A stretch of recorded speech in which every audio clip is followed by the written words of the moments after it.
Welcome, everybody. So glad you're here. We have special guest conversation today that we're super excited about. We'll wait just a second until everyone gets in. I always feel like this is the romper, bumper, stomper, boo moment, you know? Remember Yeah. that? Totally. In case y'all are unfamiliar with us, I'm Ann Shane, coming to you straight from Nashville, Tennessee. Kay Gardner, I'm Kay Gardner. I'm from the Upper West Side of New York City. We have a very honored guest today from California, Peggy Orenstein, who wrote an amazing book that both Ann and I think it's funny. Sometimes we find out about books like 6 months before they're published. And this one, it just kind of burst onto the scene and we had to start calling up publicists. Not for lack of trying. Well, so Peggy, where are you dialing in from? Just so people can geolocate you in From space. Berkeley. From Great. Berkeley, California. So while a little housekeeping while we're waiting for everyone to come in, we would love to hear from you all. If you have questions for Peggy, we're going to moderate them. So if you put your question in the chat, it will come to us and we will try to get to the ones that we have time for. We're going to go probably, is an hour okay, Peggy? We can do this all day. I mean, just whatever y'all want. We can talk for England. You know what I mean? Like we can talk. Infinite. If you'd like to use captions, there's a button at the bottom of the Zoom window that says captions. If you click on that button, it magically starts doing a live transcript of every single word I say or that any of us say. And it's sort of creepy, but it's kind of great. It's kind of everything all at once. Like so many things on the internet. It's a very cool, amazing, strange thing. People are coming in from all over New Jersey, St. John, New Brunswick, Canada. Would love to go there. How do you know where people are coming in from, Ann? Maybe I'm seeing it in the meeting chat. Oh, anyway. See, I'm not one of the people who can see the chat on this one. Okay, well, you're just gonna have to trust me on this one, Kay. All right. I think we should get going. Absolutely. Everybody get your knitting, get started. Peggy, let's start. That's a softball question. What are you knitting these days? Oh, I am knitting, what's it called? You'll probably know the pattern. I can't think of it. It's an easy pattern sweater by Brooklyn Tweed with shelter yarn. And it has kind of like a faux, it looks like a cable, but it's a faux cable. It's just a twisted stitch thing all the way up. I want to say it's called Brunswick, or maybe somebody out there knows what it's called. It's a pretty popular. Aren't you knitting with Shelter? I'm knitting with Shelter. Great American wool, because you are now a fan of American wool. Exactly. And I'm really appreciating it because, I mean, it does have a little bit of a breaking problem, but I appreciate that it has some barniness still in it. So I just made that word up. But like I come across little bits of hay and stuff that I just, you just pull it out as you go. But I now, and it has a fair amount of lanolin in it too. And I now know what that means. And I think if I had been knitting with this a couple of years ago before I did this project, I wouldn't have understood that it just brings me closer to my sheep that I'm knitting with. And I just love it. It's really fun. Since we have you here, instead of me trying to orient people toward the book, do you have like an elevator speech or like a sort of for people who haven't yet read it? What's the book about? It's called Unraveling. It's called Unraveling. Here, I'll hold it. Hold it. Props. That beautiful blue book. Maybe I can and before you summarize it, I would just like to highly recommend to knitters that you get the audiobook from wherever you get audiobooks, because Peggy reads it herself and she's a very good reader. And you get a lot of, I would say, it really is like having Peggy read the book to you. And I think, since I always like it when authors read their own books, provided they're good readers, because you feel a little bit more of, it's more like a conversation in some ways. Yeah, conversation. mean, if you want the, inside baseball, when I did my first audiobook was Cinderella Ate My Daughter. That was when audiobooks started to get, and they had assigned an actor to read it. And a friend of mine said, you won't be happy with that because I'm in the book. And she said, it's going to be weird. And so I said, I want to read the book myself. And they said, no, we've hired an actor to read it. And I said, I want to read the book myself. And they said, no. And I said, I don't care about audiobooks. At that time, they weren't so big. And I said, there'll be no audiobook then because I want to read it myself. And so they said, well, you can do a tryout. So I did a tryout and I did a couple chapters. And they liked it. And there's been no questions since then about my reading my own book. Oh, So that's great. Yeah, I'm That's really great. grateful about that. I appreciate all the things that you can now listen to, but sometimes like that long read of the New York Times on Sundays when they do a long read, some of the professional readers that they have sound almost like, they don't sound quite human. They sound like a more angelic species of person. They might be AI. It might We be don't AI. know.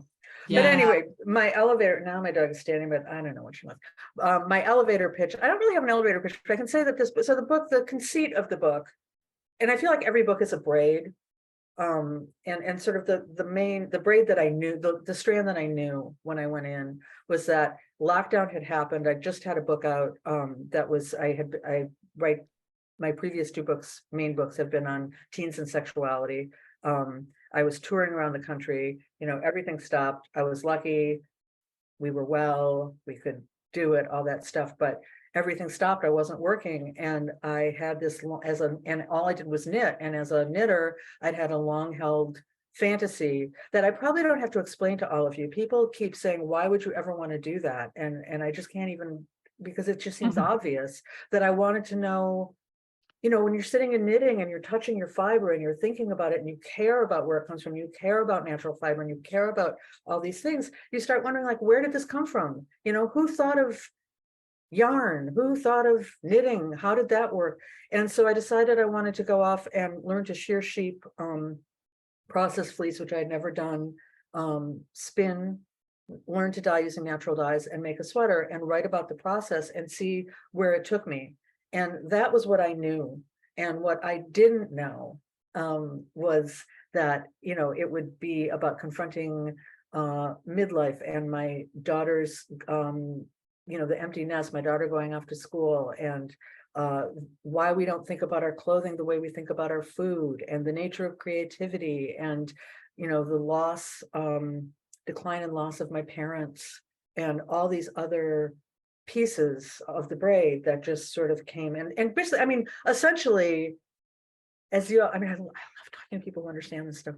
You can tell the story of the whole world, right? Through all of history, through fiber, just like you could through salt or through tea.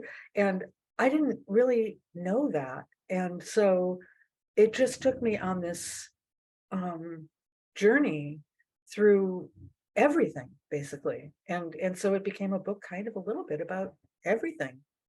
Mm-hmm. Yeah, I think that really comes through. There were so many places. I'm at risk of being like that Saturday night live skit, where I go like, do you remember that part where you talked about how important to the survival of all of mankind it was that we learned how to make string? And then just go, that was awesome. Because it really is like something that if you're really embedded in the world of knitting and fiber and all the sister crafts of the fiber world, you just don't feel like the world understands how important it is. And I don't, you don't need the world to understand that for you to enjoy doing these activities, but it really is, you really make the case in the beginning of the book quite powerfully about how important these skills are to the fact that, humans are here. Whoops. What's happening with you, Peggy? I think Why Peggy's is Peggy muted? I don't know. Hold on. Please hold. Ask to unmute. Unmute. Okay, am I unmuted? You are unmuted. Okay. I'm sorry, I muted myself for a second because my dog started to bark and then I couldn't get unmuted. Oh yeah, you can't, we have to just listen to your dog. Yeah, sorry about that, y'all. I'm sorry, now I lost the question because I started panicking. What did you? Oh, it was just me being silly, actually saying, that the part where you talk about how important the making of string, the Yeah. skill of spinning is to the fact that we are alive today, Yeah. that all of mankind needed that discovery. Yeah. Elizabeth Wayland Barber, who wrote this book, 20,000 Years of Women's Work, which is astonishing, calls it the string revolution and says it's just as important, as, I don't know, the invention of the iPhone. No, like any other, at the Industrial Revolution, the fire, the invention of fire. I mean, what string did for us as humanity. It's just like all this amazing lore and history. And then spinning, women just spent inordinate amounts of time. And that's all she also says that the way that the Venus de Milo's arms are broken off would indicate she was spinning. That is wild. That yeah, is wild. that she was. And I also never knew, and I'm kind of I like to know the history of a word. I'm losing my own words now. You talk about that in your book too. So there's a word for that, etymology. Yeah. Very good.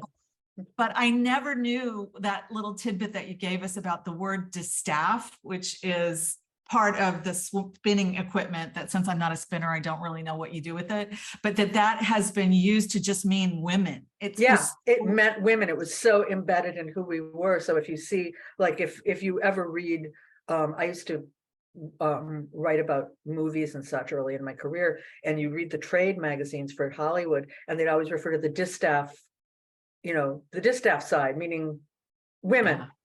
A distaff Ghostbusters was a distaff director because the default was male. Or if a genealogist talk about the distaff side of the family, which again, it just meant the women's side. And people don't, in wrestling, there's some kind of wrestling, pro wrestling, that they have distaff wrestling. And I always think, do they know what they're referring to when they say that? Do they know they're talking about think so. spinning? I mean, it seems so archaic, but it's Doesn't so it? It's like co-ed or something, yeah, right. And you so look at things like, oh, sorry.